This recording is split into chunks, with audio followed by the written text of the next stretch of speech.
In this lesson, we will see how to use the CSS language in HTML, how to style the HTML document using CSS. In the beginning, I said that these lessons are only about HTML, but I also said that important stuff that are good to mention them will be also mentioned in the HTML tutorials. For example, in this lesson, we will see how to use the CSS language to style the web page. The style can be inserted in 3 ways, and those are the internal way, the inline way, and the external way. Inline styling is done from the element itself using the style attribute, and as value we will set the style we want to apply to this element.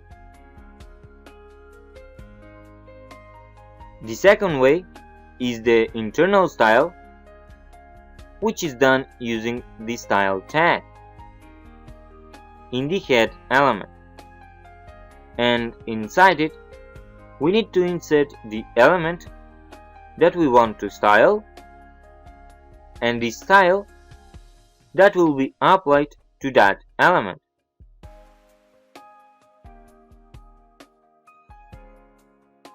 And the last styling, the external styling, where the style is written in a separate CSS file and then loaded via the link element.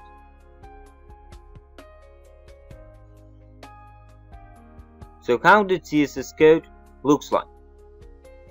The CSS syntax is as follows. First, we insert the element that we want to style, and then we add an opening and a closing bracket, and inside it we type the style that we want to apply to that element. We apply the style by first typing the name of the style, in this case the color style of the text, then we add a colon, and then the value of the style, in this case the black color, and we end it with a semicolon. The name of the element can be written by writing the name of the tag without the angle brackets, or by writing the ID of the element. So for example, if the element has the ID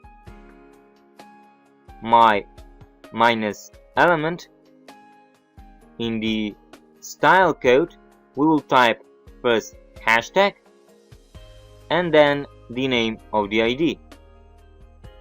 The hashtag will tell the engine that this is an ID, so he needs to search the element by this ID.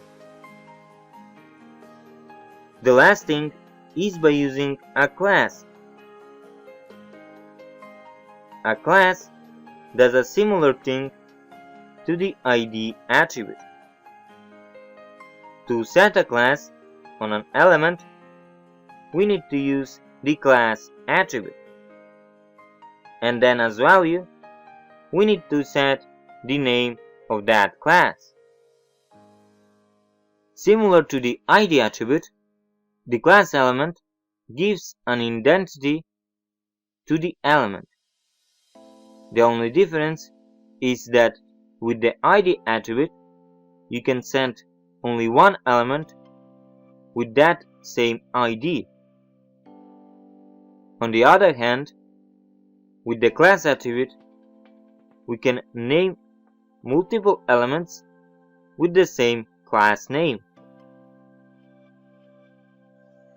And class attribute is mostly used with CSS to style multiple selected elements at once. For example, let's say we have 5 paragraphs in our body element, and we want to style only 3 of them. But how we do that? We can do it, for example, by typing the same style in the style attribute of every element, but that would take time and writing. What we can do is set the class to those elements that we want to style with the same style. For example, we have the class red, and now we will use the CSS language to style the class red. And by styling the class red, we are styling all the elements that have the class red. So what we will style on these paragraphs is the text. So first, let's insert a text in the paragraph. We will insert hello world in all 5 elements.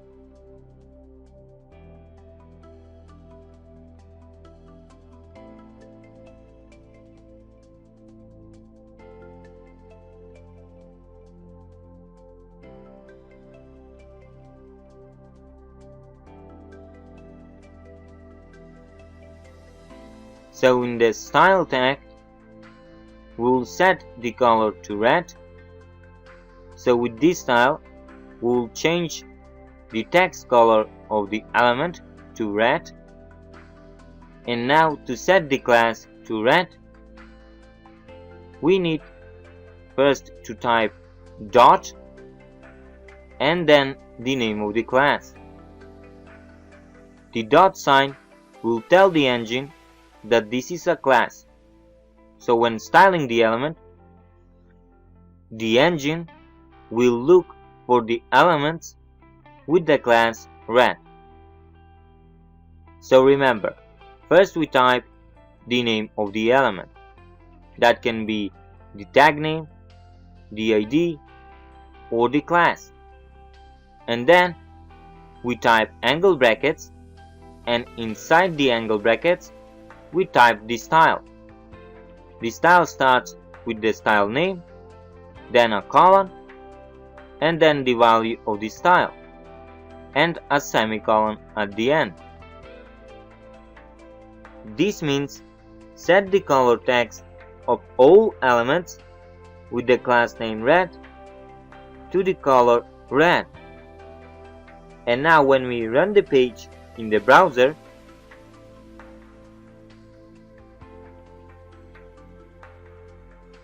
so the text color of all those paragraphs with the class name red will be red. That is the first paragraph, the third paragraph, and the fourth paragraph. The second and the last don't have the red color because they don't have the class name red.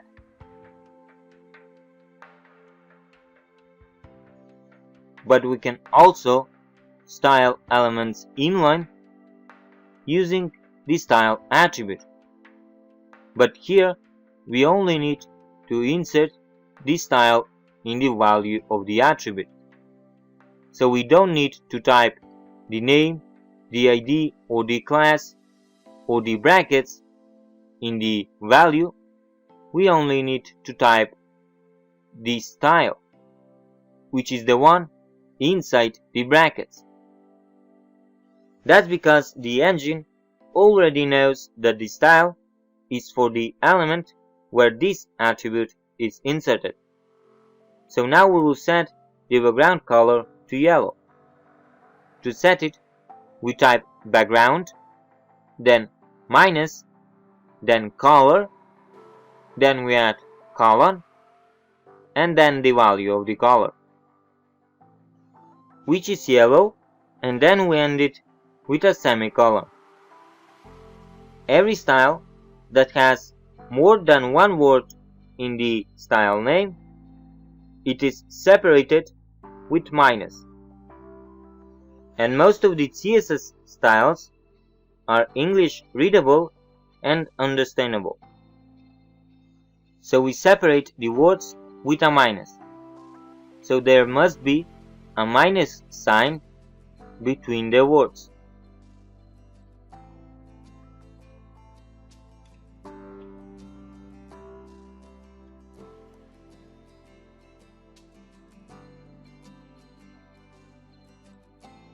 And now, let's run the page in the browser and see the results. So as you can see, the background color of the element is yellow and the text color is red. So only the element in which the style attribute was inserted is styled. But this way of writing the style is not professional. The professional way, where most of the developers are doing, is by writing the style in a separate CSS file. So let's create a new file. Mostly web developers structure the CSS file in a folder and they name it CSS. So let's create a folder and let's call it CSS. And inside it, we'll create a new file and I will call it index.css.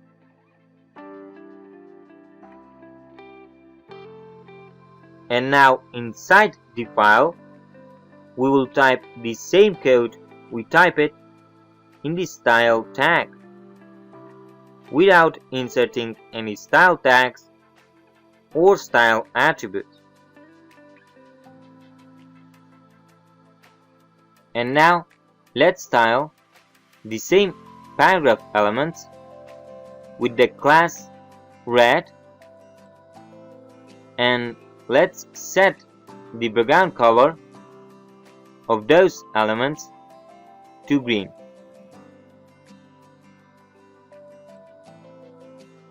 So as you see, we didn't insert any style tag or style attribute, we inserted the code directly.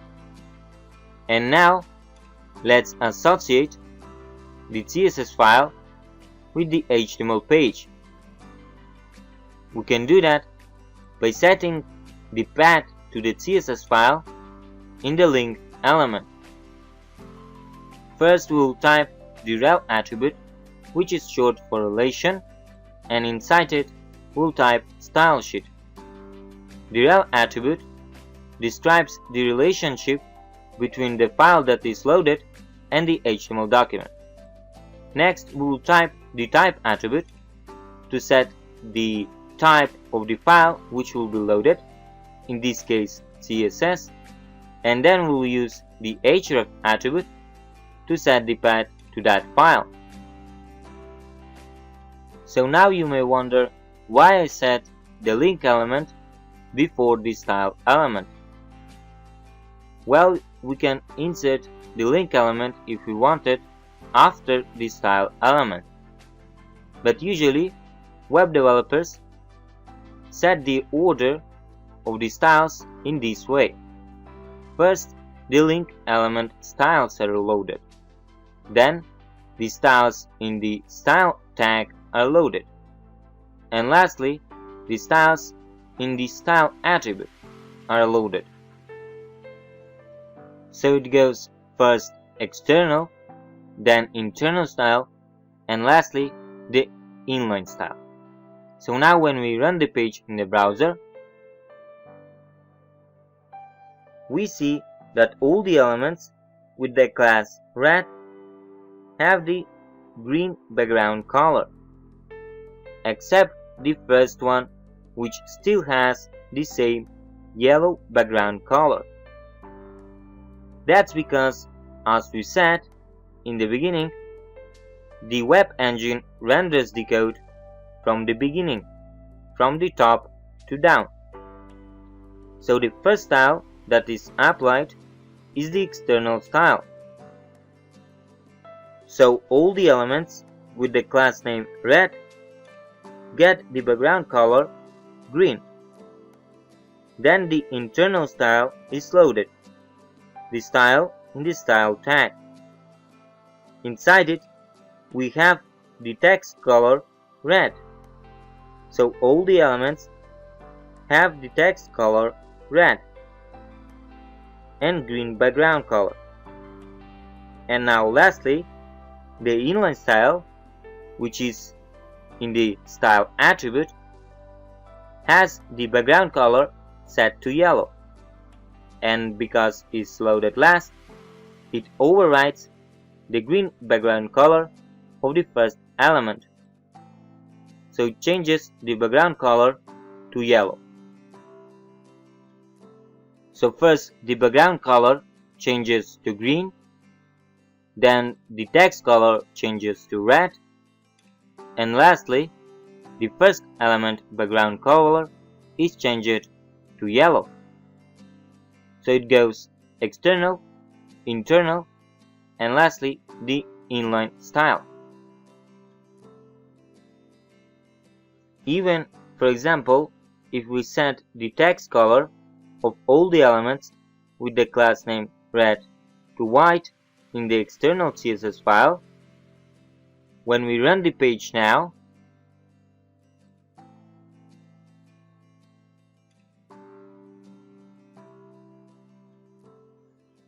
again the text color is still red. That's because the white text color was overwritten by the red color in the style tag, because the style tag is loaded after the link tag, because the style tag is located below the link element. If the link tag was below the style tag, then the text color will be white. But in this case, the style tag style is loaded after the link element style. So that's all about the CSS language in HTML. Now you know how to style the HTML page using the CSS language.